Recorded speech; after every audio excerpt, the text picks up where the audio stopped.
नमस्कार दोस्तों, स्वागत है आपका हमारे YouTube चैनल जीएस बाय आकाश में। आज के क्लास में हम लोग महत्वपूर्ण जीके जीएस के प्रश्नों को पढ़ेंगे जो आपके सभी एग्जाम के लिए अति महत्वपूर्ण होगा। और इन प्रश्नों से संबंधित जितने भी महत्वपूर्ण प्रश्न बनेंगे आपके एग्जाम के लिए अति महत्वपूर्ण प्रश्न, वो सभी प्रश्न हम लोग पढ़ने वाले हैं। और ये जो प्रश्न लिए गए हैं ये सभी एग्जामों में पूछे गए हैं और इन सभी प्रश्नों को पूछे जाने की संभावनाएं बहुत ही अधिक हैं। और ये प्रश्न बार बार रिवीजन होते रहते हैं। इसी क्लास में इन सभी प्रश्नों का हम लोग रिवीजन भी करेंगे। उसके बाद चलिए हम लोग अपने क्लास को शुरू करते हैं। तो देखिए ये पहला प्रश्न क्या कह रहा है, इंपॉर्टेंट प्रश्न है। पहला प्रश्न क्या कह रहा है कि प्रोटीन किससे बना होता है।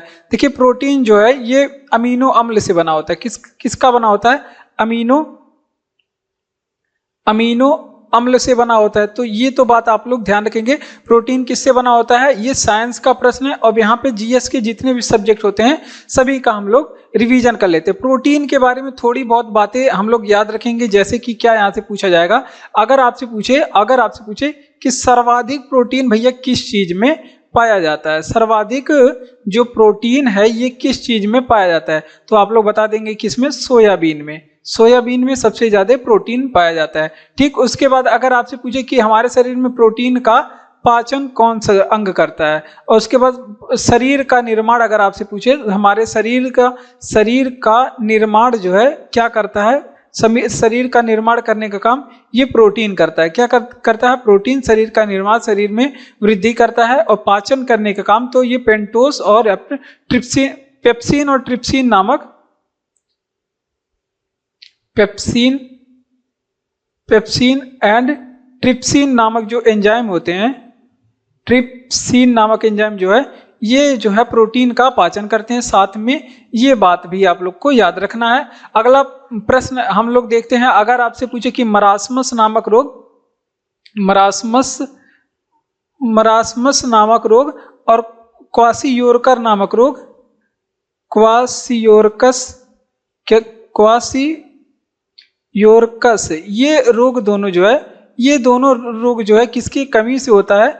ये दोनों रोग जो है प्रोटीन की कमी से होता है। किसकी? प्रोटीन की कमी से होता है। ये भी बातें आप लोग ध्यान रखेंगे, बच्चों में होता है, ये बातें आप लोग ध्यान रखेंगे। चलिए रिवीजन करते हैं। इसमें प्रोटीन किससे बना होता है, तो प्रोटीन का निर्माण जो है या फिर प्रोटीन का संश्लेषण पूछ लेता है तो अमीनो अम्लों से होता है। उसके बाद सर्वाधिक प्रोटीन किस में पाया जाता है? सोयाबीन में पाया जाता है। और पाचन में बात करते हैं, पाचन में जो है पेप्सिन और ट्रिप्सिन एंजाइम इसका पाचन करता है। कौन सा? पेप्सिन और ट्रिप्सिन नामक एंजाइम इनका पाचन करता है।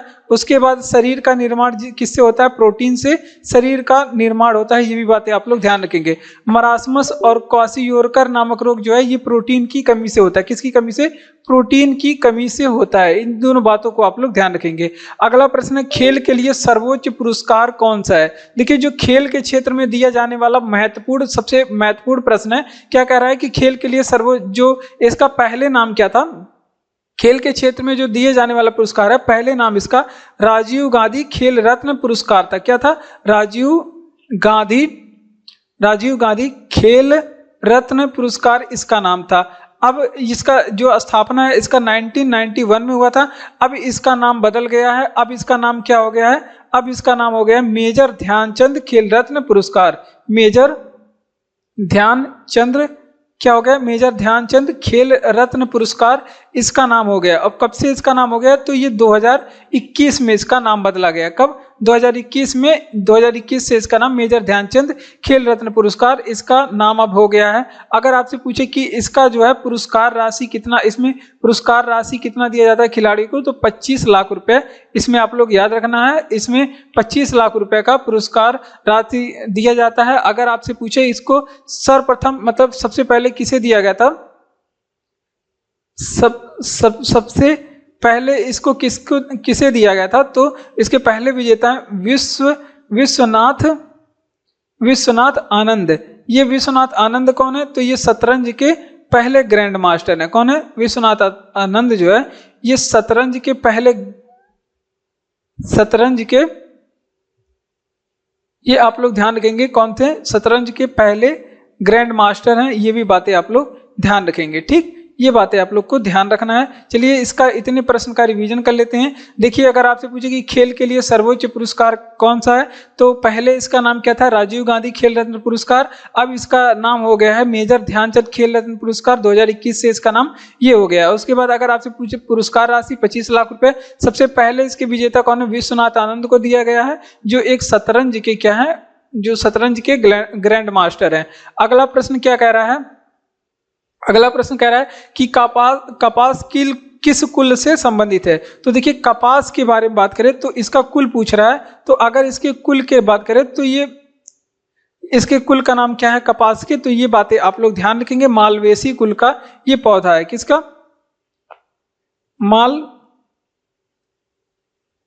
मालवेसी कुल का कपास पौधा होता है, ये बातें आप लोग ध्यान रखेंगे। कपास के लिए अगर आपसे पूछे इसको क्या कहा जाता है, इसको सफेद सोना कहा जाता है। इसको क्या कहा जाता है, काला सोना कोयला को कहा जाता है, इसको सफेद सोना कहा जाता है। अगर आपसे पूछे कि कपास के बारे में सर्वाधिक उत्पादन कहाँ पे होता है, कपास का सर्वाधिक उत्पादन वाला अगर आपसे पूछे कि किस देश में सबसे ज्यादा उत्पादन होता है कपास का, तो ये आप लोग बताएंगे कि चीन में सबसे ज्यादा उत्पादन होता है। किस देश में, चीन में। अगर आपसे पूछे कि भारत में सबसे ज्यादा उत्पादन कहाँ पे होता है कपास का, तो ये भी बताएंगे आप लोग कि गुजरात राज्य में सबसे ज्यादा कपास का उत्पादन होता है। ठीक, अगर आपसे पूछे यहीं पे, अगर आपसे पूछे कि इसके लिए कपास के लिए कौन सी मिट्टी उपयोगी होती है, कपास के लिए कौन सी मिट्टी उपयोगी होती है, तो ये भी बातें आप लोग ध्यान रखेंगे। काली मिट्टी इसके लिए उपयोगी होती है। कैसी मिट्टी, काली मिट्टी इसके लिए उपयोगी होती है। उसके अलावा एक चीज और आप लोग ध्यान रखेंगे। अगर आपसे पूछे कि कपास राष्ट्रीय कपास अनुसंधान केंद्र कहाँ पे है, राष्ट्रीय कपास अनुसंधान केंद्र कहाँ पे है, तो ये नागपुर में है। और नागपुर कहाँ पे है, ये महाराष्ट्र राज्य में है। कहाँ पे, महाराष्ट्र राज्य में। इतनी बातें आप लोग को ध्यान रखना है। चलिए अगर आपसे पूछे कि कपास किस कुल से संबंधित है, तो कपास जो है ये मालवेसी कुल से संबंधित है। किस कुल से, मालवेसी कुल से संबंधित है। अगर आपसे पूछे कपास को क्या कहा जाता है, इसको सफेद सोना कहा जाता है। चाय पत्ती होता है, इसको क्या कहते हैं, इसको हरा सोना कहते हैं। ठीक, हरा सोना। अगर आपसे पूछे कोयला को क्या कहते हैं, कोयला या फिर बायोडीजल, इन सभी को क्या कहते हैं, इन सभी को काला सोना कहते हैं। क्या कहते हैं, काला सोना, ब्लैक डायमंड, इसे ब्लैक गोल्ड बोला जाता है। ठीक, इतनी बातें आप लोग को ध्यान रखना है। कपास किस कुल से संबंधित है, ये आप लोग रिवीजन करिएगा। ये सफेद सोना किसे कहा जाता है, कपास को कहा जाता है। सबसे ज्यादा उत्पादन करने वाला देश जो है चीन है। उसके बाद भारत में सबसे ज्यादा उत्पादन जो है गुजरात राज्य में होता है। उसके बाद उपयोगी मिट्टी कौन सी होती है कपास के लिए, काली मिट्टी इसके लिए उपयोगी होती है। और कपास अनुसंधान केंद्र जो है नागपुर महाराष्ट्र में है। क्लास आपको अच्छा लग रहा हो तो क्लास को लाइक करके चैनल को सब्सक्राइब कर लीजिए।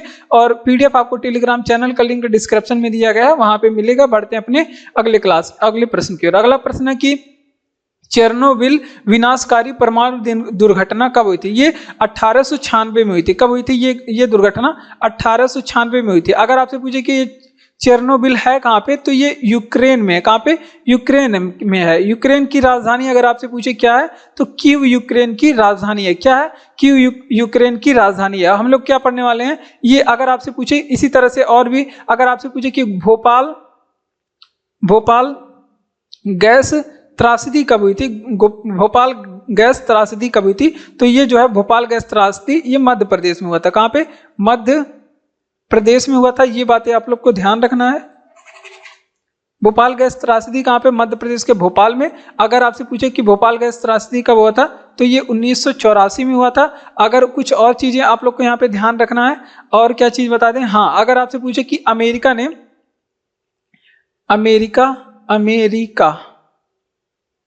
हाँ ये बातें आप लोग ध्यान रखेंगे। अमेरिका ने जापान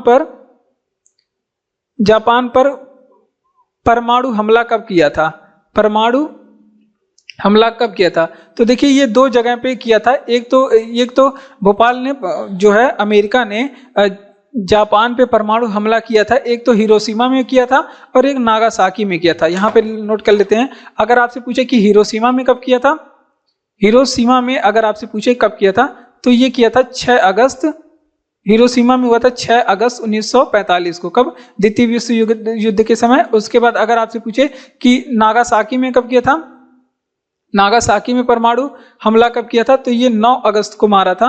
9 अगस्त 1945 को। तो ये दोनों घटनाएं भी आप लोग को याद रखना है, महत्वपूर्ण एग्जाम में पूछी जाती हैं। तो इसका रिवीजन कर लेते हैं। महत्वपूर्ण प्रश्न था जनरल अवेयर से। तो इंपॉर्टेंट प्रश्न है कि चेर्नोबिल विनाशकारी परमाणु दुर्घटना कब हुई थी? तो ये 1896 में हुई थी।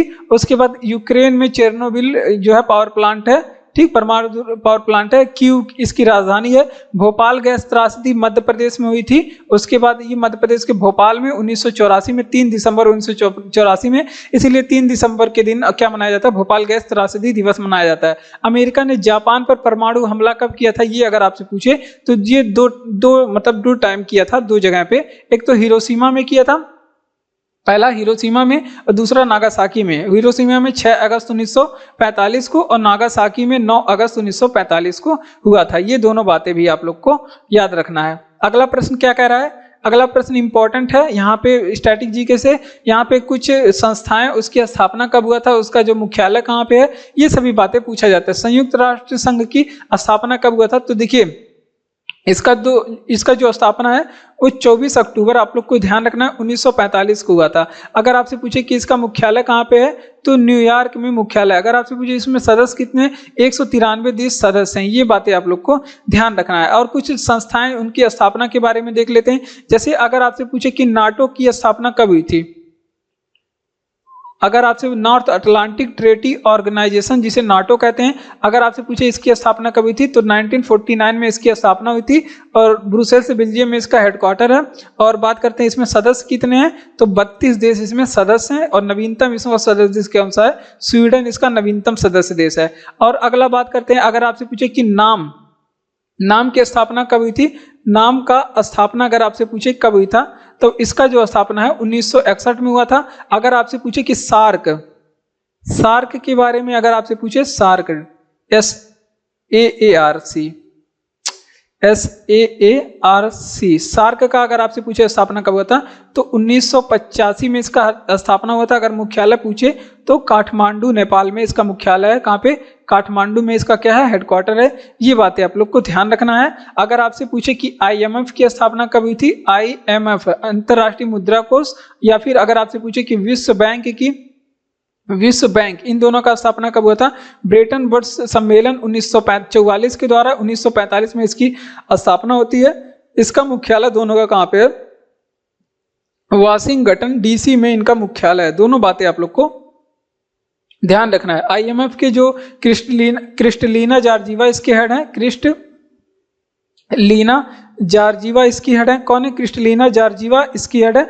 और विश्व बैंक के कौन अध्यक्ष हैं? इसके अध्यक्ष हैं अजय बंगा। कौन है? अजय बंगा। तो इतनी बातें आप लोग को ध्यान रखना है। चलिए इसका रिवीजन कर लेते हैं कि संयुक्त राष्ट्र स्थापना दिवस कब मनाते हैं? 24 अक्टूबर 1945 को। इसका मुख्यालय न्यूयॉर्क में है। 193 इसमें सदस्य देश हैं। एंटोनी गुटारेस इसके कौन है? महासचिव है। एंटोनी गुटारेस इसके महासचिव हैं, जो कि पुर्तगाल के रहने वाले हैं। नाटो की स्थापना 1945 में होती है। नॉर्थ अटलांटिक ट्रेटी ऑर्गेनाइजेशन 1949 में इसकी स्थापना, 32 देश इसमें सदस्य हैं। स्वीडन इसका नवीनतम सदस्य देश है। नाम की स्थापना 1961 में हुई थी।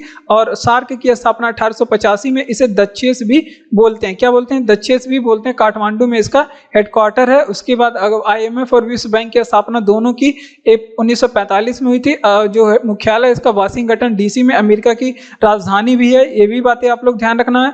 और ये बातें आप लोग को, क्रिस्टलीना जॉर्जिवा IMF की हेड है और विश्व बैंक के अध्यक्ष कौन है? अजय बंगा है। ठीक, अगला प्रश्न है कि ब्रोंक्सू जू कहाँ पे स्थित है?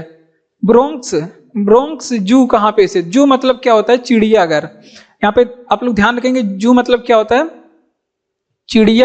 चिड़ियाघर। और ये बातें भी एग्जाम में पूछी गई हैं। अब ये बातें जो है, ये जो नेशनल पार्क है या फिर जू है, ये अमेरिका में स्थित है।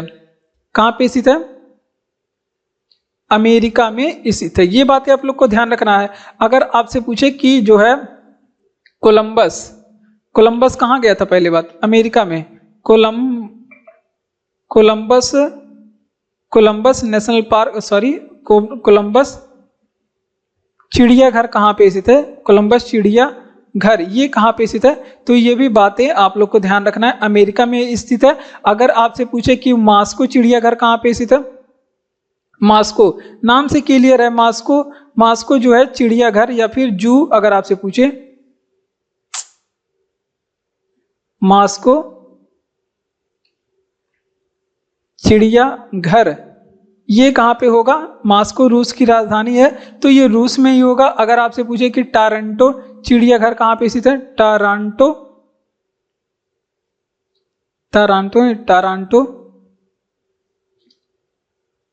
चिड़ियाघर अगर आपसे पूछे ये कहाँ पे स्थित है, तो ये जो चिड़ियाघर है टोरंटो वाला कनाडा में है। कहाँ पे? कनाडा में है। पोइचिंग अगर आपसे पूछे पोइचिंग चिड़ियाघर कहाँ पे स्थित है, यहाँ पे एक और लिख लीजिए, पोइचिंग चिड़ियाघर कहाँ पे स्थित है? तो जो पोइचिंग चिड़ियाघर है ना, ये कहाँ पे स्थित है? पोइचिंग चिड़ियाघर अगर आपसे पूछे कहाँ पे है, तो ये चीन में स्थित है। कहाँ पे?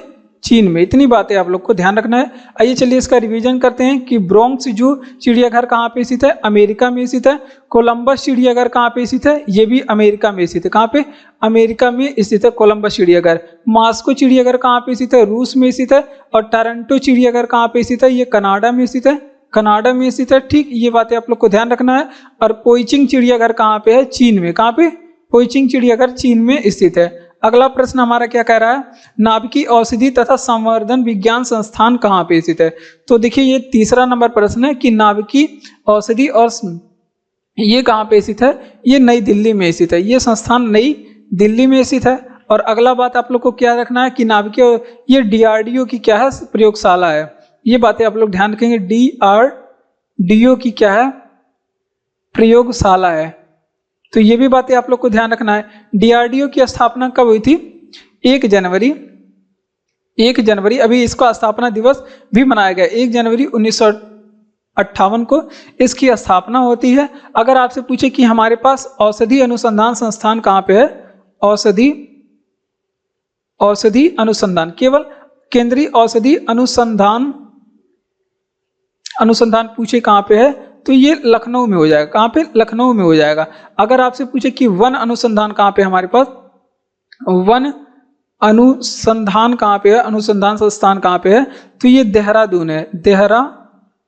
देहरादून कहाँ पे है? उत्तराखंड में। और ये लखनऊ कहाँ पे है? ये उत्तर प्रदेश में है। उत्तर प्रदेश से ही उत्तराखंड अलग हुआ था। अगर आपसे पूछे कि राष्ट्रीय डेयरी अनुसंधान कहाँ पे स्थित है, राष्ट्रीय डेयरी जो है अनुसंधान कहाँ पे स्थित है, ये करनाल में स्थित है। कहाँ पे? करनाल कहाँ पे है? हरियाणा में स्थित है। ये बातें आप लोग ध्यान रखेंगे। और केंद्रीय चावल अनुसंधान अगर आपसे पूछे, केंद्रीय चावल अनुसंधान पूछ ले कहाँ पे स्थित है, तो केंद्रीय चावल अनुसंधान जो है ये उड़ीसा के कहाँ पे? कटक में स्थित है। तो ये सभी बातें आप लोग को कंठस्थ रखना है। इतना तो इसमें इंपॉर्टेंट है। देखिए भारतीय औषधि तथा संवर्धन विज्ञान संस्थान, ये एग्जाम में पूछा गया प्रश्न है, ऐसे ही नहीं लिया गया है। ये एग्जाम में पूछा गया महत्वपूर्ण प्रश्न है। किसके एग्जाम में पूछा गया था?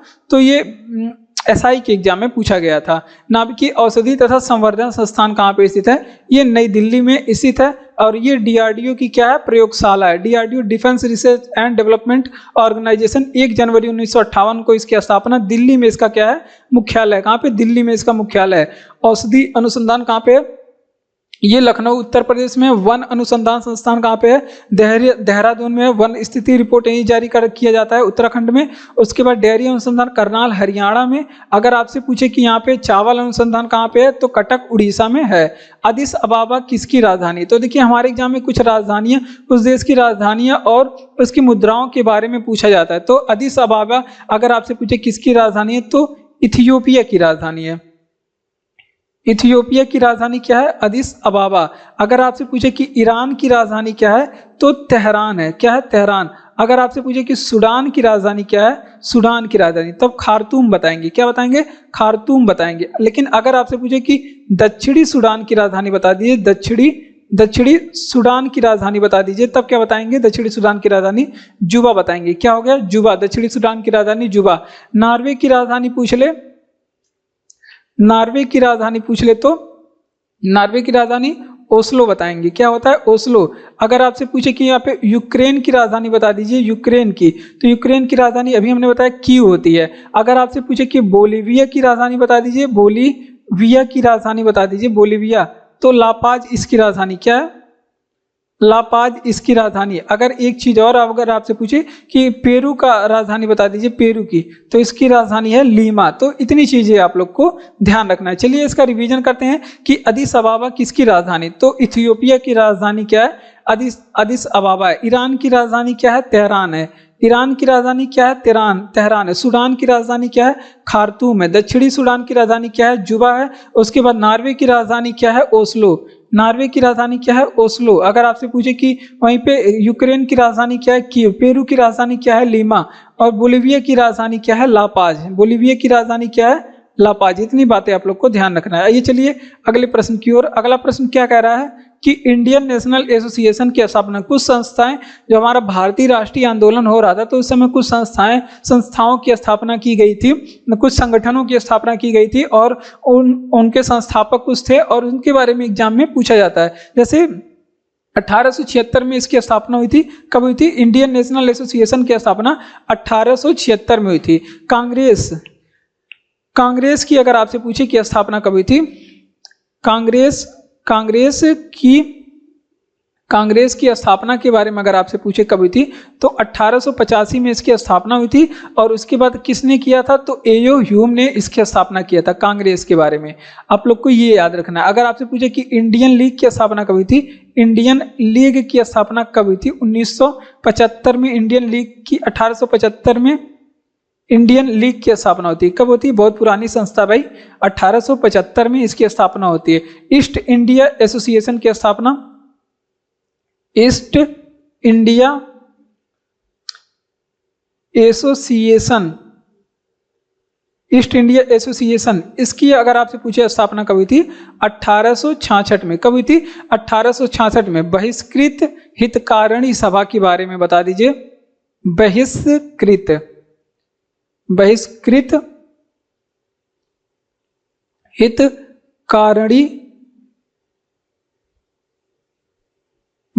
हितकारिणी सभा 1924। सभा इसकी स्थापना कब हुई थी, 1924 में। तो इतनी बातें आप लोग को यहां से ध्यान रखनी है। इंडियन नेशनल एसोसिएशन की स्थापना 1876 याद रख लेंगे। कांग्रेस की स्थापना 1885 में एओ ह्यूम ने किया था। इंडियन लीग की स्थापना कब हुई थी, तो इंडियन लीग की स्थापना 1875 में। और ईस्ट इंडिया एसोसिएशन की स्थापना 1866 में हुई थी। और बहिष्कृत हितकारिणी सभा की स्थापना 1924 में हुई थी। कब हुई थी, 1924 में। चलिए बढ़ते हैं अपने अगले प्रश्न की ओर। अगला प्रश्न है कि सविनय अवज्ञा आंदोलन किसके ठीक पहले हुआ था, तो देखिए सविनय अवज्ञा आंदोलन अगर आपसे पूछे कब हुआ था, यहाँ पे कब हुआ था लिख लीजिए। अगर आपसे सविनय अवज्ञा, इसी को क्या कहते हैं, नमक सत्याग्रह कहते हैं। क्या कहते हैं, नमक सत्याग्रह कहते हैं। और सविनय अवज्ञा आंदोलन अगर आपसे पूछे किसने चलाया था, तो ये महात्मा गांधी जी ने चलाया था। किसने चलाया था, महात्मा गांधी जी ने चलाया था। अब कब चलाया था, तो 12 दांडी मार्च 12 मार्च से लेकर के कब तक चला था, 12 मार्च से लेकर के 6 अप्रैल तक चला था। 12 मार्च से 6 अप्रैल तक। और कहाँ से चला था, तो ये दांडी से लेकर के, दांडी, ये सभी बातें पूछी जाती है। दांडी से साबरमती आश्रम से दांडी तक चला था यार। कहां से कहां तक, साबरमती आश्रम जिसको गांधी जी ने बनवाया था, इस यहां से लेकर के दांडी तक चला था। यहाँ पे गांधी जी ने नमक को उठाया था और नमक कानून तोड़ा था। अगर आपसे पूछे यहीं पे पूना पैक्ट कब हुआ था, पूना पैक्ट कब हुआ था, तो पूना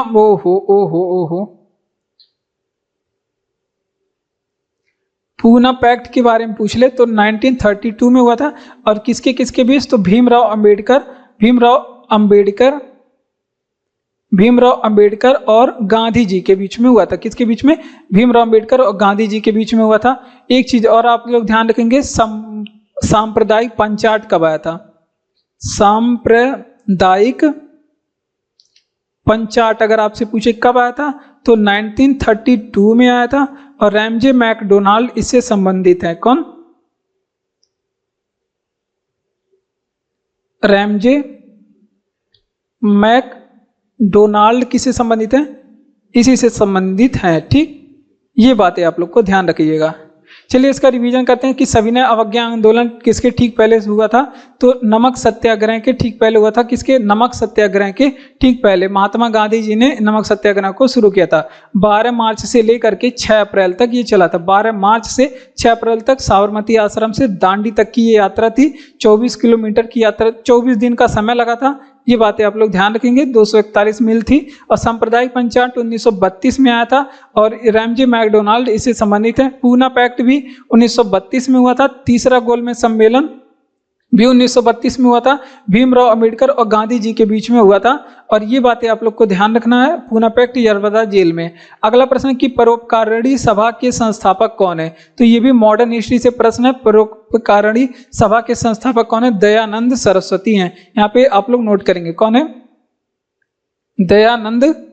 दयानंद सरस्वती इसके संस्थापक हैं। एक बात ये हो गई, अगर आपसे पूछे कि इसका स्थापना जो है 1880 में हुआ था। कब हुआ था? 1880 में। अगर आपसे पूछे कहाँ पे स्थापना हुआ था तो मेरठ में। कहाँ पे? मेरठ में स्थापना। एक चीज और आप लोग ध्यान रखेंगे आर्य समाज के बारे में। आर्य समाज, अगर आपसे पूछे आर्य समाज की स्थापना किसने किया था तो इसकी स्थापना भी 1875 में हुई थी। अगर आपसे पूछे कहाँ पे हुई थी तो बंबई में इसकी स्थापना आर्य समाज की हुई थी। किसने किया था? तो ये भी दयानंद सरस्वती ने किया था। अगर आपसे पूछे कि दयानंद सरस्वती का अगर आपसे पूछे कि मूल नाम बता दीजिए, इनका क्या नाम है? तो मूल शंकर इनका मूल नाम है। कहाँ? किसका? मूल शंकर इनका मूल नाम है। और इनकी एक मूल दयानंद सरस्वती की अगर एक रचना पूछे, रचना क्या है? तो सत्यार्थ प्रकाश। अगर आपसे पूछे सत्यार्थ प्रकाश किसकी रचना है? तो इनकी रचना है। और इनका फेमस नारा है कि क्या? वेदों की ओर लौटो। क्या नारा है? वेदों की ओर लौटो। तो ये सभी बातें यहाँ पे आप लोग को नोट करना है। चलिए इसका रिवीजन करते हैं कि परोपकारिणी सभा की संस्थापना किसने किया था? तो ये दयानंद सरस्वती ने किया था। 1880 में इसकी स्थापना मेरठ में होती है। कहाँ पे? 1880 में स्थापना होती है और कहाँ पे? मेरठ में होती है। अगर आपसे पूछे आर्य समाज की स्थापना 1875 में बंबई में दयानंद सरस्वती ने किया था। किसने? दयानंद सरस्वती ने किया था। मूल नाम क्या है? इनका मूल नाम जो है मूल शंकर है। ये बातें आप लोग ध्यान रखेंगे। रचना जो है ये सत्यार्थ प्रकाश इनकी रचना है। और क्या कहा है कि वेदों की ओर लौटो का नारा इनका है। अगर आपसे पूछे कि जूते हुए खेत के प्रमाण कहाँ से मिले हैं तो देखिए जूते हुए जो खेत के प्रमाण है ना ये कालीबंगा से मिले हैं। कहाँ से मिले हैं? जूते हुए खेत के प्रमाण जो है ये प्राचीन इतिहास का प्रश्न है। ये कालीबंगा से मिले। और कालीबंगा कहाँ पे है? कालीबंगा ये कहाँ पे है? ये राजस्थान में है। और इसका कालीबंगा का अर्थ क्या होता है? काली रंग की चूड़ियां। क्या होती है? काली रंग की। ओहो कालीबंगा का अर्थ क्या होता है? काले रंग की चूड़ियां होते हैं। ठीक, ये भी बातें आप लोग को ध्यान रखना है। अब कुछ चीजें जैसे अगर आपसे पूछे कि शल्य चिकित्सा का साक्ष्य, शल्य चिकित्सा का मतलब क्या होता है? चीड़ फाड़ वाला जो ऑपरेशन करते हैं उनको शल्य चिकित्सा कहा जाता है। ये भी इसका साक्ष्य भी कालीबंगा से मिला था। कहाँ से? कालीबंगा से मिला था। और एक चीज और आप लोग को ध्यान रखना है, अगर आपसे पूछे कि यहाँ पे युगल समाधान का साक्ष्य, युगल समाधान का मतलब साथ में जोड़ा वाला। और फिर अगर आपसे पूछे कि गोदी बाड़ा ये दोनों साक्ष्य। गोदी बाड़ा का मतलब क्या होता है? बंदरगाह होता है। क्या होता है? बंदरगाह हमने बताया था। और ये दोनों कहाँ से मिलता है? लोथल से मिलता है। कहाँ से मिलता है? लोथल से मिलता है। अगर आपसे पूछे कि चावल के साक्ष्य सिंधु घाटी सभ्यता में चावल के साक्ष्य कहाँ से मिले? तो सिंधु घाटी सभ्यता में जो चावल के साक्ष्य हैं ये लोथल से मिले हैं। चावल के साक्ष्य जो है लोथल से मिले हैं। और एक जगह और रंगपुर से मिले हैं। कहाँ पे? रंगपुर से मिले हैं। ये बातें आप लोग को ध्यान रखना है। सूती कपड़े का अगर आपसे पूछे, यहां से नोट करेंगे, सूती सिंधु घाटी सभ्यता में सूती कपड़े और जो विशाल जो है अन्नागार का साक्ष्य, विशाल अन्नागार का साक्ष्य। और जो है विशाल जो है विशाल स्नानागार का साक्ष्य। ये सब कहाँ पे मिला है? ये मोहनजोदड़ो से मिला है। कहाँ पे? मोहनजोदड़ो से मिला है। तो ये इतनी बातें आप लोग को ध्यान रखना है। चलिए देखिए यहाँ पे जुते हुए खेत के प्रमाण कहाँ से मिले हैं। तो जुते हुए जो खेत के प्रमाण है ये कालीबंगा से मिले हैं। कालीबंगा है कहाँ पे, राजस्थान में, और इसकी अर्थ क्या होती है, काले रंग की चूड़ियाँ इसकी अर्थ होती है। शल्य चिकित्सा यानी कि चीड़ फाड़ वाला जो होता है ऑपरेशन वाला कालीबंगा राजस्थान से ही मिला है। अगर आपसे पूछे कि युगल समाधान यानी कि जोड़े में शव को दफनाया गया था, और गोदीबाड़ा यानी कि जो बंदरगाह है लोथल से मिले। लोथल कहाँ पे, गुजरात में है। रंगनाथ राव ने इसकी खोज की थी भोगवा नदी के किनारे। चावल के साक्ष्य जो है ये भी लोथल और रंगपुर दोनों जगह से मिले हैं, ये भी आप लोग को ध्यान रखना है। सूती कपड़े का जो साक्ष्य है या फिर विशाल अन्नागार का साक्ष्य आपसे पूछ ले, विशाल अन्नागार का साक्ष्य कहाँ से मिला है, या फिर विशाल स्नानागार का साक्ष्य कहाँ से मिला है, मोहनजोदड़ो से मिला है। कहाँ पे, मोहनजोदड़ो से मिला है। अगले प्रश्न की ओर बढ़ते हैं कि ओजोन परत को सर्वाधिक प्रभावित करने वाला गैस का नाम क्या है। तो क्लोरोफ्लोरोकार्बन इसको सर्वाधिक प्रभावित करता है, CFC गैस। कौन सा, CFC, जिसको क्या कहते हैं हम लोग, क्लोरोफ्लोरोकार्बन गैस इसको सबसे ज्यादा प्रभावित करता है। अगला प्रश्न क्या कह रहा है, ओजोन गैस के बारे में, ओजोन परत के बारे में हम लोग यहाँ पे देख लेते हैं। अगर आपसे पूछे कि ये स्थित कहाँ पे होता है, ये स्थित कहाँ पे होता है, तो ये समताप मंडल में, समताप मंडल में ये स्थित होता है। अगर आपसे पूछे कि ओजोन परत की माप किस में करते हैं, तो इसका माप जो है डॉब्सन में करते हैं। किसमें, डॉब्सन में इसके करते हैं। 20 किलोमीटर इसकी मोटाई है समताप मंडल में। अगला प्रश्न आप लोग को क्या बताना है इसमें, अगर आपसे पूछे कि माप तो समताप मंडल है, ये हमारी जो रक्षा है ये परावैगनी किरण से, परावैगनी किरण किससे हमारी रक्षा करती है, तो ये भी बातें आप लोग ध्यान रखेंगे। परावैगनी किरण से ये हमारी, परावैगनी किरण से ये हमारी क्या करती है, रक्षा करने का काम करती है। ठीक, इसको जो है पृथ्वी का कवच कहा जाता है।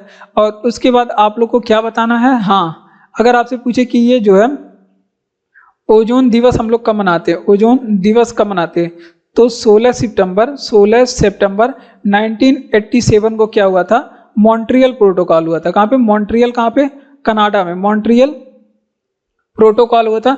और मॉन्ट्रियल प्रोटोकॉल में क्या कहा गया, ओजोन परत के संरक्षण की बात कही गई थी। क्या कही गई थी, ओजोन परत की संरक्षण की बात कही गई थी। तो चलिए इसका रिवीजन कर लेते हैं कि ओजोन परत को प्रभावित करने वाले गैस का नाम क्या है, तो क्लोरोफ्लोरोकार्बन गैस है जो ओजोन परत को प्रभावित करता है। ओजोन दिवस हम लोग 16 सितंबर 1987 में, क्योंकि इस दिन मॉन्ट्रियल प्रोटोकॉल हुआ था और कहा गया था ओजोन परत के संरक्षण करने की काम। अगला बात है कि मतलब अगला प्रश्न है कि ये ओजोन मंडल कहाँ पे स्थित है, समताप मंडल में स्थित है। और डॉप्सन में इसकी माप करते हैं, इसके मापने की जो इकाई है डॉप्सन है। पैरावैगनी किरण से ये हमारी क्या करती है, रक्षा करती है। अगला प्रश्न है कि इंपॉर्टेंट प्रश्न है, और ये भी साइंस से प्रश्न क्या कह रहा है, और ये वर्ल्ड जियोग्राफी में, ये ओजोन वगैरह वर्ल्ड जियोग्राफी में आप लोग को पढ़ाया जाएगा। तापमान की इकाई क्या है, तो देखिए यहाँ पे कुछ इकाइयां हैं। जैसे अगर आपसे पूछे कि केल्विन किसकी इकाई है, तो ये भी तापमान, सेल्सियस से भी क्या मापा जाता है, सेल्सियस, पहले सेंटीग्रेड था फिर सेल्सियस आ गया। अगर फॉरेनहाइट से अगर आपसे पूछे क्या, फॉरेनहाइट से क्या मापा जाता है, इसमें तापमान, सेल्सियस, डिग्री फॉरेनहाइट, केल्विन, इसमें तापमान मापा जाता है। एक और पैमाना क्या है, पैमाना दूसरा क्या है, अगला पैमाना क्या है, वो र्यूमर, हाँ र्यूमर। अगर आपसे पूछे र्यूमर में क्या मापते हैं, तो ये भी। अगर आपसे पूछे कि विद्युत धारा का माप किसमें करते हैं,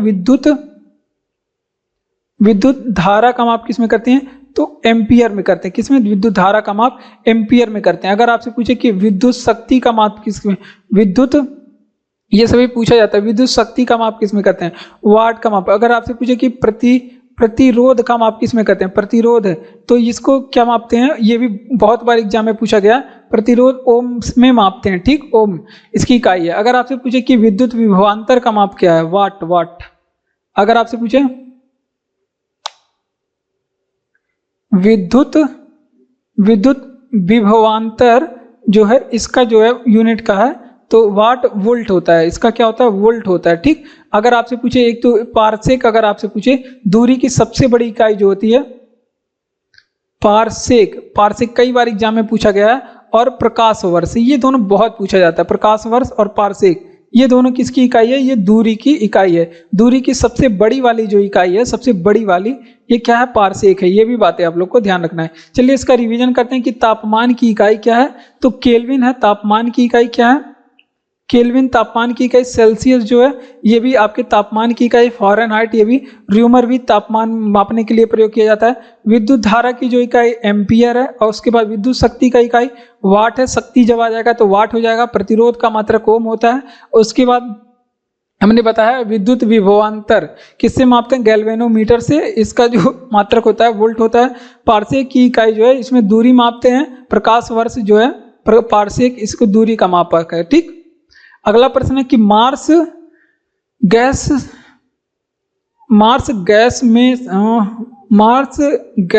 में से है। अरे यार, मार्स गैस किसे कहते हैं? तो ये मेथेन को कहते हैं। किसको कहते हैं? मेथेन को मार्स गैस कहते हैं। इसका फार्मूला पूछ ले तो CH4 होता है। हमने कल बताया था, कल के प्रश्न में नोबल गैस अगर आपसे पूछे किसको कहते हैं? नोबल गैस या शाही गैस अगर आपसे पूछे नोबल गैस किसे कहते हैं? तो ये 6 होते हैं। कौन से? आर्गन हो गया, आर्गन। जेनॉन हो गया, xenon. Krypton, radon. Helium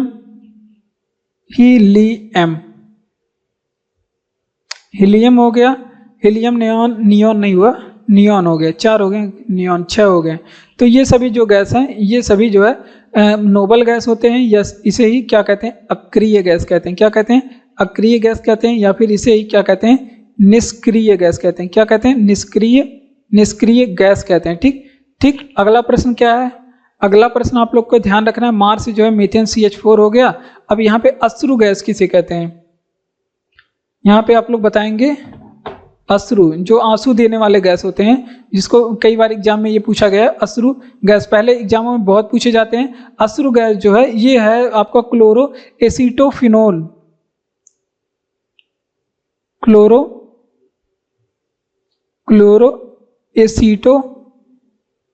acetophenone, ये होता है आपका फिनोन। ये होते हैं आपका अक्रिय गैस, अश्रु गैस। और ये हंसाने वाली जो गैस होता है, जो हास्य गैस जिसे बोला जाता है, हास्य गैस, जिसे लॉफिंग गैस भी बोलते हैं, ये क्या होता है? Nitrous oxide. क्या होता है?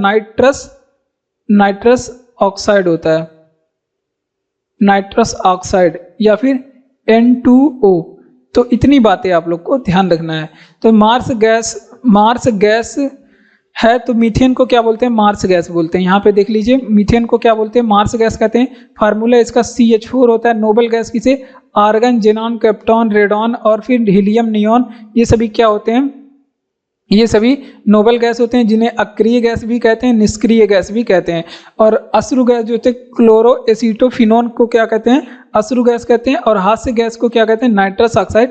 N2O को क्या कहते हैं? हास्य गैस कहते हैं। बढ़ते हैं अपने अगले प्रश्न की ओर। क्लास आपको अच्छा लग रहा है तो चैनल को सब्सक्राइब करना है, वीडियो को लाइक करना है, अपने दोस्तों तक शेयर भी करना है और कमेंट बॉक्स में कमेंट करके बताना है क्लास आपको कैसा लगा। PDF आपको टेलीग्राम चैनल का लिंक डिस्क्रिप्शन में दिया गया है। बढ़ते हैं अपने अगले प्रश्न।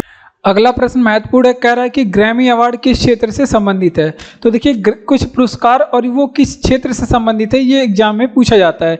जैसे ग्रैमी अवार्ड पूछ ले तो ये जो है संगीत से संबंधित है। एग्जाम में बहुत बार ये प्रश्न पूछा गया है।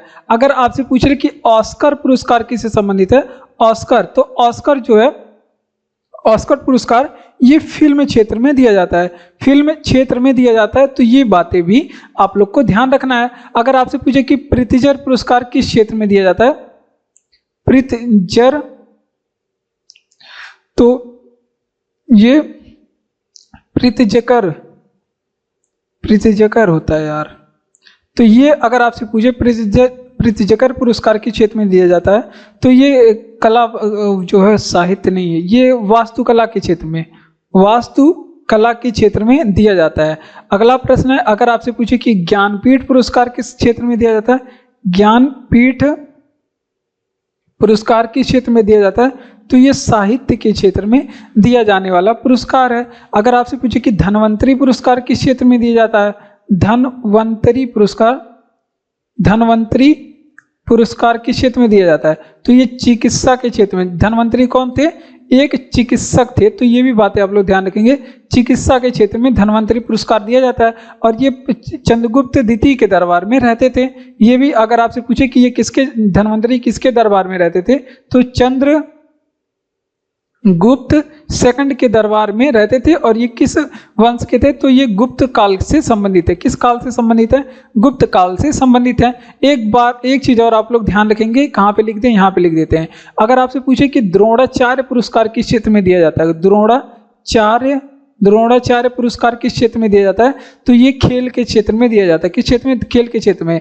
और यही द्रोणाचार्य जो है महाभारत में इनको दिखाया गया है। अर्जुन, भीम, नकुल, सहदेव, युधिष्ठिर इनके गुरु होते हैं कौन, द्रोणाचार्य। ठीक, तो इतनी बातें आप लोग को ध्यान रखना है। ग्रैमी अवार्ड किस क्षेत्र से संबंधित है, इसका हम लोग रिवीजन करेंगे। तो ये संगीत के क्षेत्र से संबंधित है। किस, संगीत के क्षेत्र में। ऑस्कर पुरस्कार फिल्म क्षेत्र से, और प्रीतिजकर पुरस्कार वास्तुकला से, साहित्य से ज्ञानपीठ पुरस्कार संबंधित है। उसके बाद द्रोणाचार्य पुरस्कार खेल से संबंधित है। और धन्वंतरी पुरस्कार जो है ये चिकित्सक थे धन्वंतरी, तो ये चिकित्सा से संबंधित है। ये बातें आप लोग ध्यान रखेंगे। और चंद्रगुप्त द्वितीय के दरबार में गुप्त काल के ये फेमस जो है चिकित्सक थे। अगला प्रश्न कि 1857 की क्रांति के विद्रोह के समय गवर्नर जनरल कौन था, तो इस समय कैनिंग के समय में ये विद्रोह हुआ था। किसके समय में, तो ये बातें आप लोग ध्यान रखेंगे, कैनिंग के समय में हुआ था। कैनिंग के समय में हुआ था। ठीक, ये बातें आप लोग ध्यान रखेंगे। अगर आपसे पूछे कि बंगाल विभाजन कुछ गवर्नर जनरल और किसके शासनकाल में हुआ था, ये पूछा जाता है। अगर आपसे पूछे कि बंगाल विभाजन कब हुआ था, तो ये 1905 में हुआ था। अगर आपसे पूछे किसके समय में हुआ था, तो ये कर्जन के समय में हुआ था। किसके समय में, कर्जन के समय में। अगर आपसे पूछे कि जलियांवाला बाग कांड किसके समय में हुआ था, जलियांवाला बाग कांड किसके समय में हुआ था, 13 अप्रैल 1919 को हुआ था। और ये किसके समय में हुआ था, चेम्सफोर्ड के समय में। किसके समय में, चेम्सफोर्ड के समय में। ये भी बातें आप लोग ध्यान रखेंगे। एक और चीजें आप लोग को ध्यान रखना, अगर आपसे पूछे कि साइमन कमीशन किसके समय में आया था, साइमन कमीशन ये किसके समय में आया था, तो ये बातें आप लोग ध्यान रखेंगे। 1928 में आया था ना साइमन कमीशन, दिल्ली में, तो मुंबई में। तो ये किसके समय में आता है, इरविन के समय में। किसके, इरविन के समय में आता है। भारत छोड़ो आंदोलन, एक और आप लोग लिखेंगे, भारत छोड़ो आंदोलन किसके समय हुआ था, भारत छोड़ो आंदोलन। भारत छोड़ो आंदोलन के बारे में आप लोग को ये जानना है, 1942 में हुआ था। और ये किसके समय में, तो लिन लिथगो के समय भारत छोड़ो आंदोलन 1942। इसमें गांधी जी ने करो या मरो का नारा दिया था। और ये जो है करो या मरो का नारा किसने शुरू किया था, तो ये भी गांधी जी ने शुरू किया था। अब ये भी बातें आप लोग सभी ने, जो भारत जो इसी में ऑपरेशन जीरो हावर चलाया गया था। क्या चलाया गया था, ऑपरेशन जीरो हावर चलाया गया था भारत छोड़ो आंदोलन के समय, 8 अगस्त या फिर 9 अगस्त 1942 को। ठीक, 1945 लिख दिए क्या, 1942 को हुआ था यार। चलो इसका रिवीजन करते हैं। तो देखिए, अगर आपसे पूछे 1857 के विद्रोह के समय गवर्नर जनरल कौन था, तो कैनिंग के समय में 1857 का विद्रोह हुआ था। बंगाल विभाजन 1955 में कर्जन के समय में हुआ था। और जलियांवाला बाग हत्याकांड लॉर्ड चेम्सफोर्ड के समय में 1919 में हुआ था। और अमृतसर पंजाब में, और जनरल ओडायर। अगर आपसे पूछे कि इरविन समझौता, ये जो है साइमन कमीशन 1928 में, जिसे व्हाइट मैन कमीशन भी कहा जाता है, साइमन गो बैक के नारे भारत में लगाए गए। 1928 में भारत आया था, गठन 1927 में हुआ था। भारत छोड़ो आंदोलन 1942 में, इसी के दौरान ऑपरेशन जीरो आवर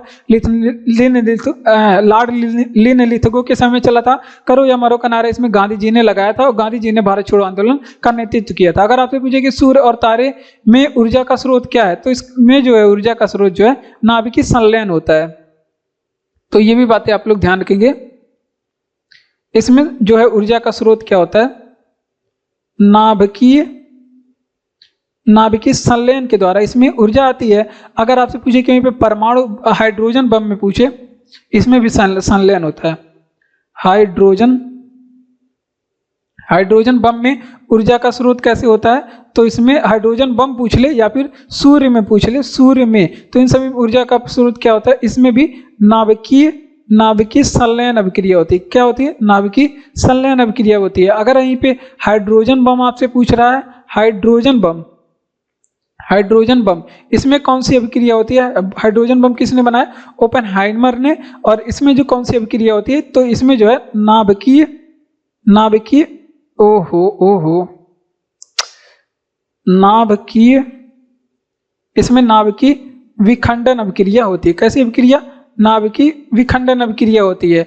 अगला प्रश्न है, अगर आपसे पूछे कि यहाँ पे उगते सूर्य का देश किसे कहा जाता है? उगते सूर्य का देश किसे कहा जाता है? उगते सूर्य का देश पूछे तो ये जापान को कहा जाता है। अगर आपसे पूछे कि मध्य रात्रि के सूर्य का देश किसे कहा जाता है? मध्य रात्रि के सूर्य का देश किसे कहा जाता है? तो मध्य रात्रि के सूर्य का देश जो है, मध्य रात्रि के सूर्य का देश किसे कहा जाता है? नॉर्वे को कहा जाता है। अगर आपसे पूछे कि डूबते सूर्य का देश किसे कहा जाता है? डूबते सूर्य का देश किसे कहा जाता है? तो ये ब्रिटेन को कहा जाता है। तो इस साथ में इतनी बातें आप लोग को यहाँ पे और याद रखना है। चलिए इसका रिवीजन कर लेते हैं कि सूर्य और तारे में ऊर्जा का स्रोत क्या होता है? तो नाभिकीय जो है संलयन अभिक्रिया होती है सूर्य और तारे में, और हाइड्रोजन बम में जो है और सूर्य में, यहाँ पे सूर्य के बारे में पूछ रहा है क्या, तो इसमें नाभिकीय संलयन अभिक्रिया होती है। हाइड्रोजन बम में पूछे तो नाभिकीय विखंडन अभिक्रिया होती है। उगते सूर्य का देश जो है जापान को कहते हैं, जापान को उगते सूर्य का, नॉर्वे को क्या कहते हैं? मध्यरात्रि सूर्य का देश, और डूबते सूर्य का देश किसे कहते हैं? ब्रिटेन को कहते हैं। अगला प्रश्न है कि जौनपुर शहर की स्थापना कब किसने की थी? तो देखिए जौनपुर के जो फिरोज शाह तुगलक ने किया था। किसने किया था?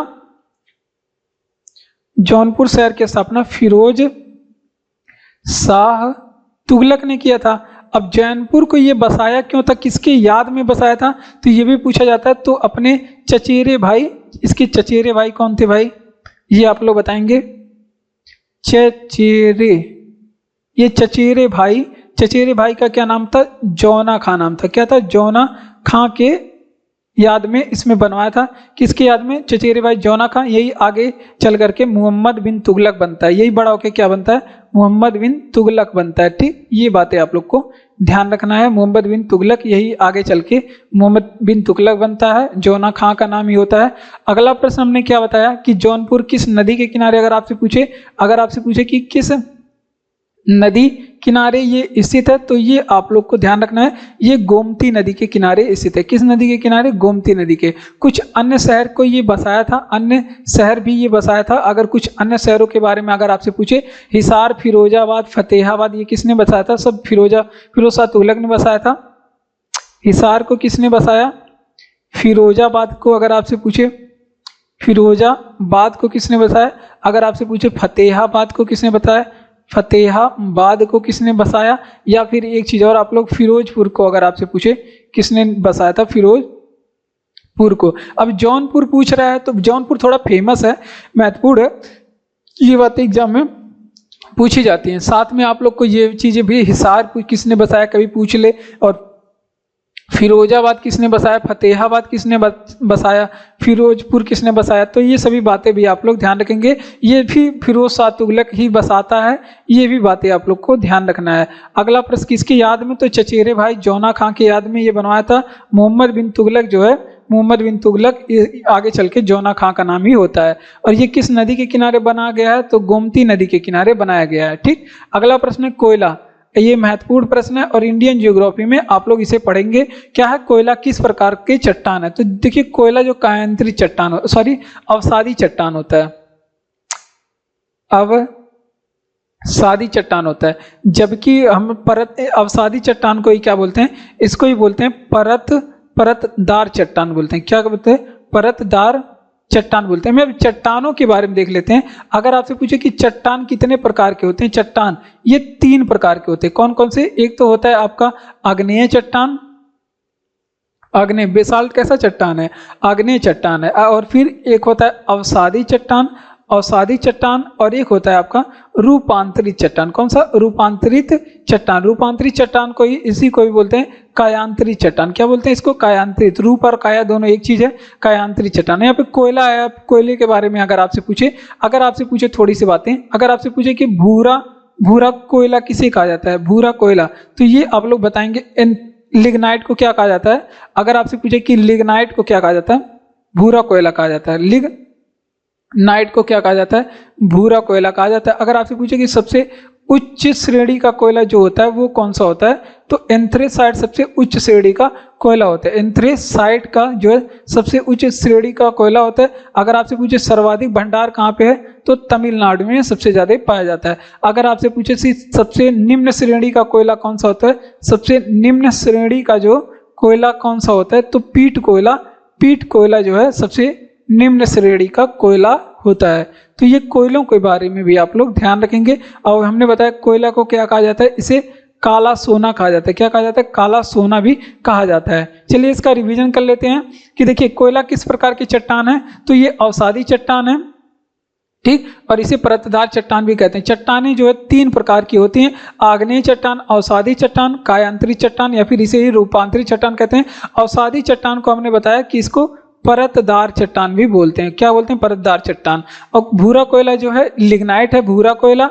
एंथ्रेसाइट जो है सर्वाधिक जो है उच्च श्रेणी का कोयला, कार्बन की मात्रा इसमें सबसे ज्यादा होती है, तमिलनाडु में पाया जाता है। और सबसे निम्न श्रेणी का जो कोयला है उसे पीट कोयला बोलते हैं। अगला प्रश्न फिर इंडियन जियोग्राफी से है। इंडियन जियोग्राफी से बढ़िया प्रश्न है कि प्रायद्वीपीय भारत की सबसे ऊंची चोटी कौन सी है। तो देखिए प्रायद्वीपीय भारत की जो सबसे ऊंची चोटी पूछे तो यह है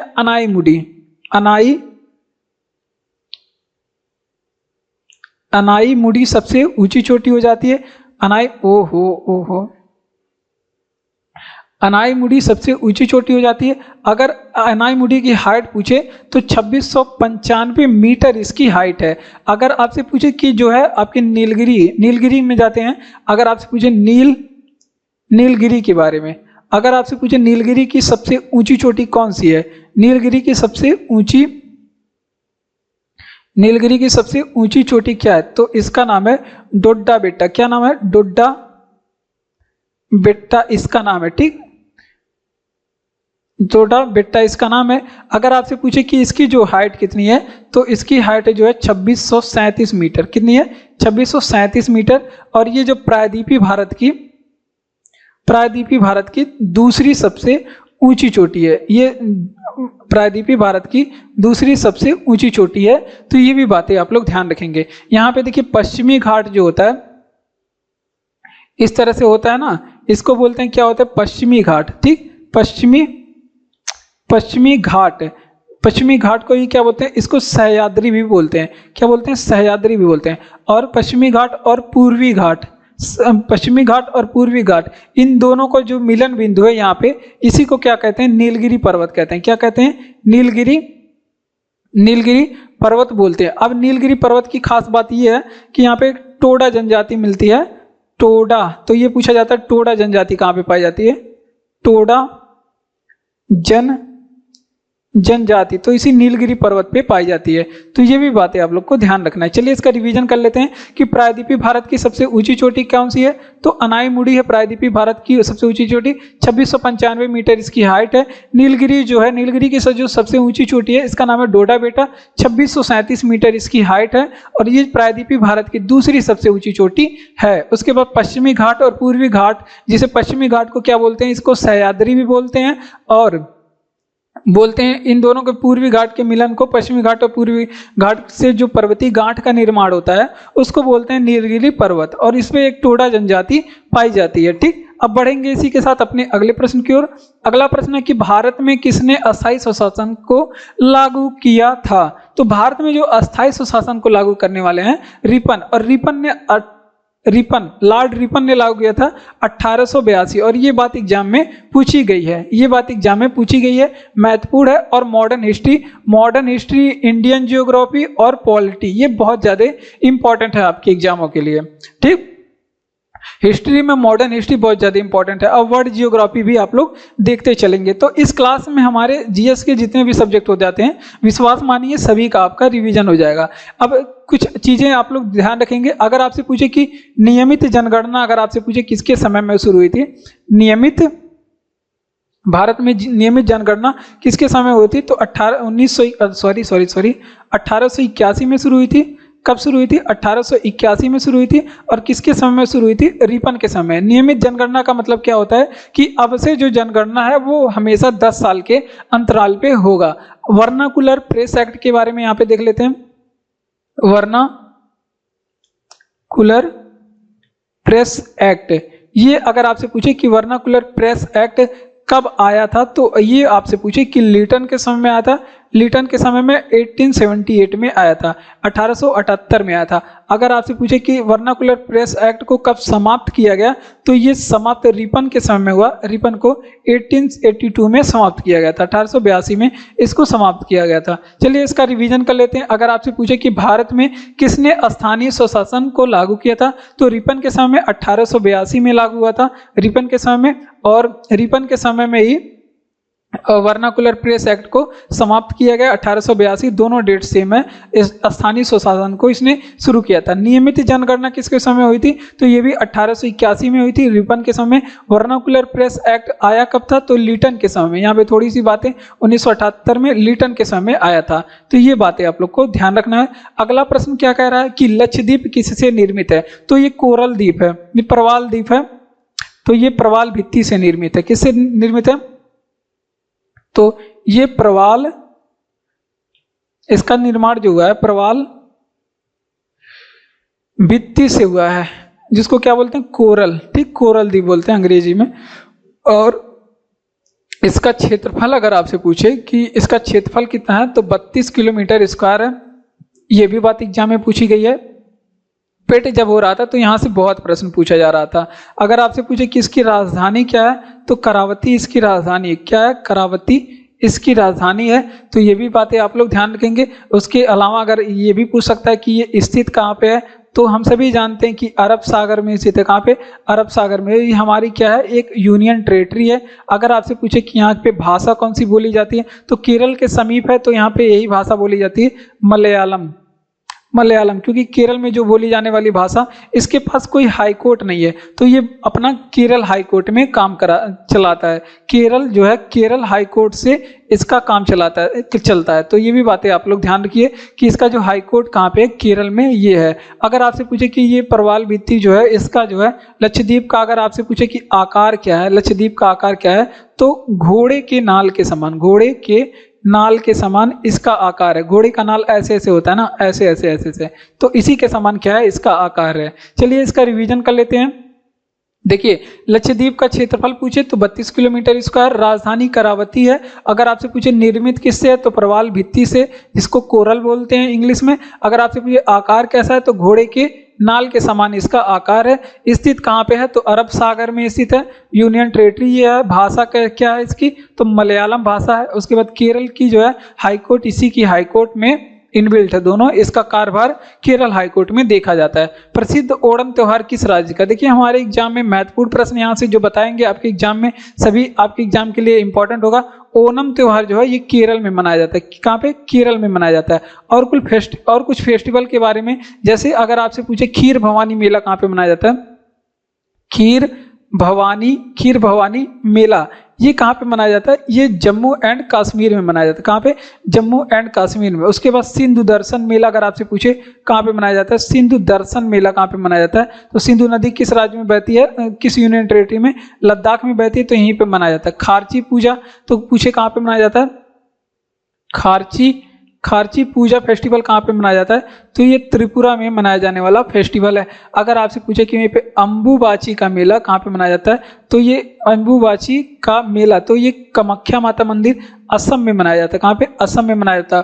पोंगल पूछ ले कहाँ पे मनाया जाता है, पोंगल, तो पोंगल अगर पूछे तो ये तमिलनाडु में मनाया जाता है। अट्टुकल पोंगल पूछे तो केरल में, पोंगल तमिलनाडु में मनाया जाता है। अगर एक चीज और, बोनालू अगर आपसे पूछे, बोनालू फेस्टिवल कहाँ पे मनाया जाता है, तो ये तेलंगाना में मनाया जाता है। कहाँ पे, तेलंगाना में मनाया जाता है। इतनी बातों को आप लोग को ध्यान रखना है। चलिए इसका रिवीजन करते हैं कि प्रसिद्ध ओणम त्योहार किस राज्य का है, तो प्रसिद्ध ओणम त्योहार जो है ये केरल का है। कहाँ पे, केरल का है। उसके बाद खीर भवानी जो मेला है ये जम्मू कश्मीर में है। खीर भवानी मेला जम्मू कश्मीर में। सिंधु दर्शन जो है ये लद्दाख में। कहाँ पे, सिंधु दर्शन लद्दाख में। खारची पूजा फेस्टिवल जो है कहाँ पे मनाया जाता है, त्रिपुरा में। खारची पूजा फेस्टिवल। अम्बुबाची का मेला जो है असम में मनाया जाता है।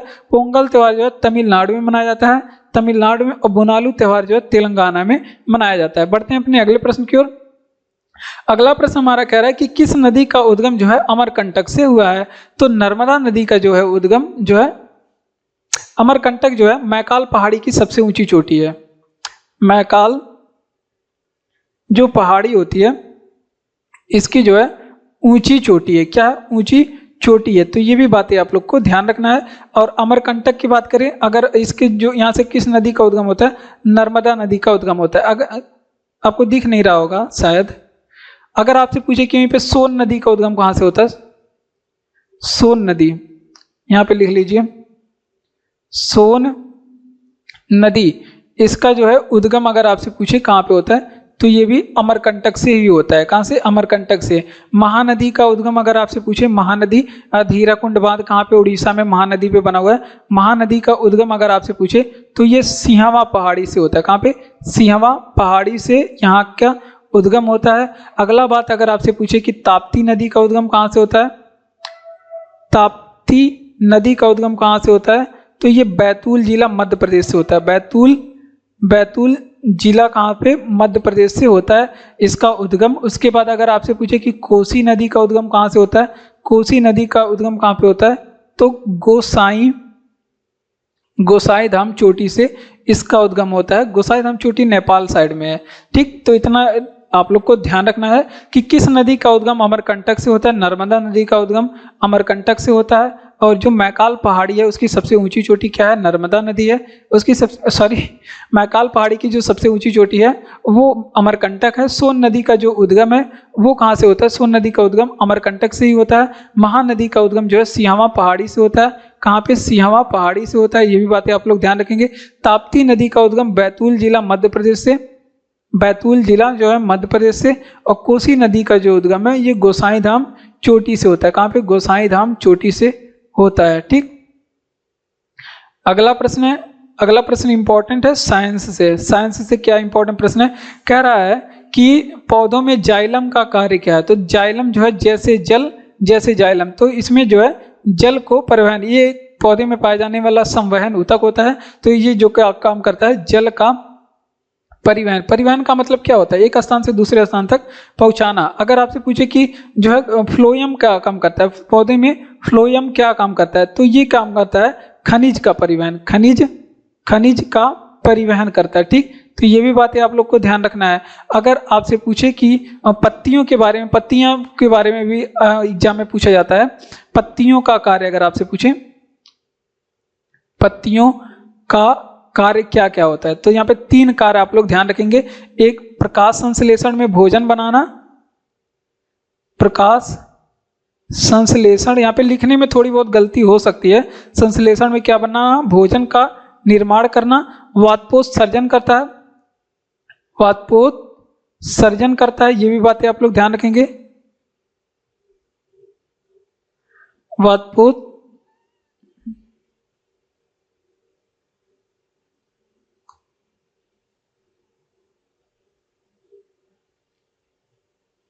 वाष्पोत्सर्जन का काम करता है, यानी कि जो है वाष्प को बाहर निकालता है, वाष्पोत्सर्जन। और अगला प्रश्न, श्वसन करता है। तो ये पत्तियों का कार्य होता है। अगर आपसे पूछे कि पत्तियों का रंग हरा क्यों होता है, तो इसमें क्या पाया जाता है? क्लोरोफिल पाया जाता है। क्लोरोफिल की वजह से पत्तियों का रंग कैसा होता है? हरा होता है। एक चीज और आप लोग बताइए, जो कीटभक्षी पौधे उसमें उसकी किस चीज की कमी होती है? जो कीटभक्षी पौधे होते हैं वो क्यों कीटभक्षी जो पौधे होते हैं उसमें किस चीज की कमी होती है? नाइट्रोजन की कमी होती है। किसमें? नाइट्रोजन की कमी होती है। तो ये भी बातें आप लोग को ध्यान रखना है। चलिए इसका रिवीजन कर लेते हैं कि पौधों में जाइलम का कार्य क्या है। तो पौधे में जाइलम का कार्य जो है वो जल का परिवहन करना, पौधे में जाइलम का कार्य है। ठीक, जल। और पत्ती और फ्लोएम का काम क्या है? तो फ्लोएम का काम है पौधों में खनिज का परिवहन करना। क्या करना? खनिज का परिवहन करना फ्लोएम का काम है। यानी कि पौधों के सभी भागों में खनिज को पहुंचाना। और कीट पौधे जो है इसमें नाइट्रोजन की कमी होती है कीट बच्चे पौधे को, इसलिए ये क्या काम करते हैं? कीड़े को पकड़ करके खाते हैं। ये पौधे जो है कीड़े को अपने अंदर कैप्चर कर लेते हैं, उसके बाद उसको खाते हैं। उसके बाद अगर आपसे पूछे कि जो है पत्तियों का कार्य क्या होता है, तो प्रकाश संश्लेषण के द्वारा भोजन का निर्माण करना पत्तियों का काम करता है। वातपोत्सर्जन और शोषण ये किसका कार्य है? ये पत्तियों का ही कार्य है। और रंग हरा क्यों होता है? क्लोरोफिल के कारण इनका रंग हरा होता है। ये भी बातें आप लोग ध्यान रखेंगे। लिंगराज मंदिर किस राज्य में है? महत्वपूर्ण प्रश्न। देखिए महत्वपूर्ण प्रश्न है, क्या है? लिंगराज मंदिर कहाँ पे है? तो ये उड़ीसा राज्य में। कहाँ पे? उड़ीसा राज्य में लिंगराज मंदिर है। अगर आपसे पूछे कि कुछ और मंदिर है जो उड़ीसा में है, जगन्नाथ मंदिर अगर आपसे पूछे कहाँ पे है, जगन्नाथ मंदिर अगर आपसे पूछे कहाँ पे है, उड़ीसा में। अगर आपसे पूछे कि पाइका विद्रोह कहाँ पे होता, पाइका विद्रोह कहाँ पे हुआ था, तो भी उड़ीसा में। अगर आपसे पूछे कि रज पर्व कहाँ पे मनाया जाता है, उड़ीसा में।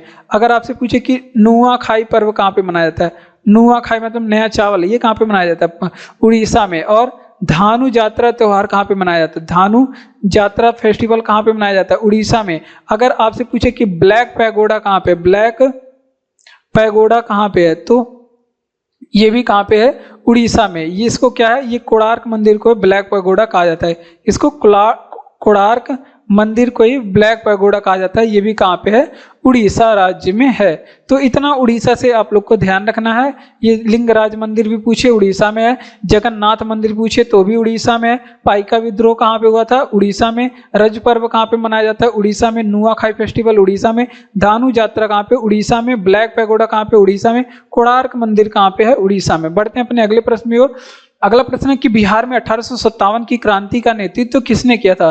तो जो बिहार में 1857 की क्रांति हुई थी, वहां से नेतृत्व किसने किए थे? कुंवर सिंह ने। कुंवर सिंह। अलग अलग जगह से अलग अलग लोगों ने नेतृत्व किया था 1857 की क्रांति।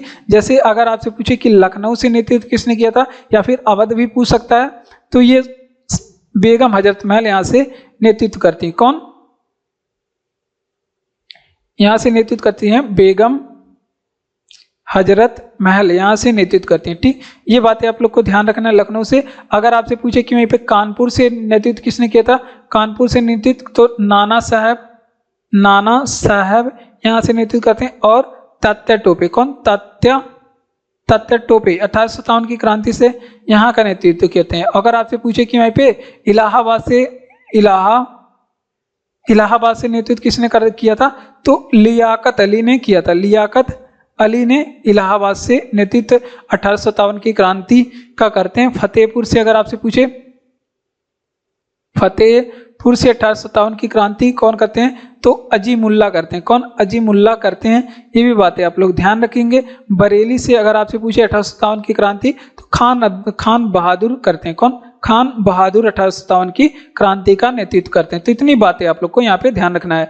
बिहार में 1857 की क्रांति का नेतृत्व किसने किया, तो ये हमारा प्रश्न है, कुंवर सिंह ने किया था। लखनऊ से 1857 की क्रांति बेगम हजरत महल, कानपुर से 1857 की क्रांति नाना साहब और तात्या टोपे, और इलाहाबाद से लियाकत अली करते हैं, और फतेहपुर से अजीमुल्ला जी करते हैं। कौन है? अजीमुल्ला जी करते हैं फतेहपुर से। और बात कर लेते हैं कि बरेली से कौन करते हैं, खान अब्दुल गफ्फार खान। यूनेस्को का मुख्यालय कहाँ पे है, तो देखिए यूनेस्को का मुख्यालय पूछ रहा है, तो ये पेरिस फ्रांस में है। कहाँ पे है? पेरिस में, पेरिस फ्रांस में है। ठीक, ये बातें आप लोग ध्यान रखेंगे। स्थापना 1945 में हुआ था। अगर आपसे पूछे कि WHO का मुख्यालय कहाँ पे है, WTO का मुख्यालय कहाँ पे है, और WEF का मुख्यालय कहाँ पे है, ILO का मुख्यालय इंटरनेशनल लेबर ऑर्गेनाइजेशन, ये जिनेवा में, ये सभी जो मुख्यालय है ये जिनेवा में स्थित है। अगर आपसे पूछे कि नाटो का मुख्यालय कहाँ पे है, नाटो का 32 सदस्य हैं, ब्रुसेल्स में इसका मुख्यालय है। ब्रुसेल्स बेल्जियम में 1949 में इसकी स्थापना होती है। अगर आपसे पूछे कि वियना का मुख्यालय कहाँ पे है, तो वियना का जो मुख्यालय है ये जो है ओपेक का मुख्यालय जो है, गड़बड़ हो गया। अगर आपसे पूछे कि ओपेक का हेडक्वार्टर कहाँ पे है, तो ये वियना में है। कहाँ पे? वियना में है। अगर आपसे पूछे कि सार्क का मुख्यालय कहाँ पे है, सार्क का मुख्यालय कहाँ पे है, तो ये काठमांडू में है। कहाँ पे? काठमांडू में, यहाँ पे सार्क का मुख्यालय है।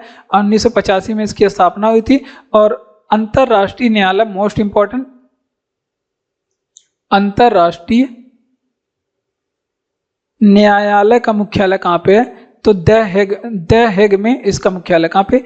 द हेग में। चलिए इन सभी चीजों का रिवीजन करते हैं कि यूनेस्को का मुख्यालय कहाँ पे है, तो 1945 में स्थापना, पेरिस फ्रांस इसमें जो है यहाँ पे मुख्यालय है। अगर आपसे पूछे कि WHO, WTO, WEF और ILO का मुख्यालय जिनेवा में, नाटो का मुख्यालय ब्रुसेल्स बेल्जियम में है, ओपेक का मुख्यालय कहाँ पे, वियना में इसका मुख्यालय, सार्क का मुख्यालय काठमांडू नेपाल, अंतर्राष्ट्रीय न्यायालय का मुख्यालय कहाँ पे, द हेग में। 1000 बार पूछा गया है। पृथ्वी और बुध के बीच में कौन ग्रह है? पृथ्वी एंड बुध के बीच में क्या पूछ रहा है? पृथ्वी और बुध के 2 ग्रह हैं यार, पृथ्वी, बुध, शुक्र, सॉरी एक ग्रह है, बुध, शुक्र, पृथ्वी। शुक्र को क्या कहते हैं?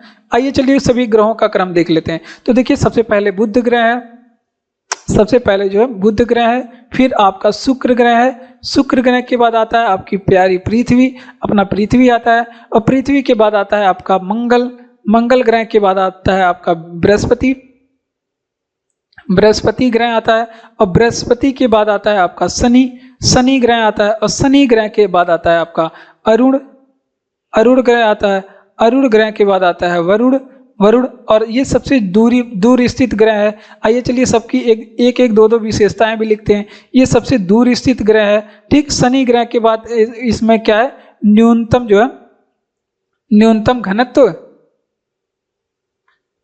घनत्व जो है इसमें है। और शनि ग्रह के बारे में एक और पॉइंट आप लोग को ध्यान रखना है कि इसके चारों ओर क्या पाए जाते हैं, वलय पाए जाते हैं। बृहस्पति के बारे में आप लोग को क्या ध्यान रखना है, ये सबसे बड़ा उपग्रह, सबसे बड़ा जो है ग्रह है, बृहस्पति के बारे में सबसे बड़ा ग्रह है। उसके बाद पृथ्वी के बारे में, मंगल के बारे में बात करेंगे, इसको क्या कहते हैं, इसको लाल ग्रह कहते हैं। क्या कहते हैं? लाल ग्रह कहते हैं। तो ये भी बातें आप लोग ध्यान रखेंगे। पृथ्वी के बारे में, इसमें एकमात्र उपग्रह जो है इसका एकमात्र उपग्रह क्या है, चंद्रमा है। ये भी बातें आप लोग ध्यान रखेंगे। इसका रंग क्या है, इसको नीला ग्रह भी बोलते हैं। क्या बोलते हैं? नीला ग्रह। शुक्र को क्या कहते हैं? शुक्र को इसको पृथ्वी की बहन कहते हैं। इसको ये सबसे गर्म ग्रह है, सबसे चमकीला भी ग्रह है, चमकीला ग्रह है। इसको पृथ्वी की क्या बोलते हैं? पृथ्वी की बहन या फिर भगनी भी बोलते हैं, या फिर क्या बोलते हैं, भगनी या फिर बहन भी बोलते हैं। और बुध क्या है, ये सबसे छोटा ग्रह है, सबसे छोटा ग्रह है। अगर आपसे पूछे किन ग्रहों के पास उपग्रह नहीं है, तो बुध और शुक्र ग्रह के पास उपग्रह क्या है, उपग्रह नहीं है। तो ये सभी बातें आप लोग को ध्यान रखना है। चलिए इसका रिवीजन करते हैं कि बुध एंड पृथ्वी, बुध एंड बीच में कौन सी ग्रह है, तो शुक्र ग्रह है, शुक्र ग्रह है, ये हमने बताया। और बुध ग्रह क्या है, सबसे छोटा ग्रह है, इसके पास कोई उपग्रह नहीं है। ये बुध की विशेषता हो गई। बुध ग्रह की विशेषता। शुक्र ग्रह की बता, इसको पृथ्वी की बहन या फिर पृथ्वी की भगनी बोलते हैं। ये सबसे गर्म ग्रह है और सबसे चमकीला ग्रह है। तो ये भी बातें आप लोग को ध्यान रखना है। और बुध ग्रह इसमें सर्वाधिक तापांतर, दैनिक तापांतर पाया जाता है बुध ग्रह पे। और पृथ्वी को क्या कहते हैं, इसमें एकमात्र उपग्रह कौन सा है, पृथ्वी का चंद्रमा है, इसको नीला ग्रह बोलते हैं, पानी बहुत ज्यादा है। मंगल ग्रह को क्या बोलते हैं, लाल ग्रह, कॉपर आयराइड ऐसे कुछ होता है इसकी उपस्थिति के कारण। और सबसे बड़ा ग्रह कौन सा होता है, बृहस्पति होता है। शनि ग्रह के पास क्या है, चारों ओर वलय पाए जाते हैं और न्यूनतम घनत्व वाला सबसे ये ग्रह है। और वरुण ग्रह सूर्य से सबसे दूर स्थित है। ठीक, बढ़ते हैं अपने अगले प्रश्न की ओर। तो जय हिंद। आज की क्लास में इतना ही। मैंने आज से पूरा हमने अपने क्लास को लिया है। आपका भी फर्ज बनता है इसको बढ़िया से पढ़ें और अपने दोस्तों तक भी शेयर करें, इसको लाइक करें और इस चैनल को बहुत सारा प्यार दें। धन्यवाद।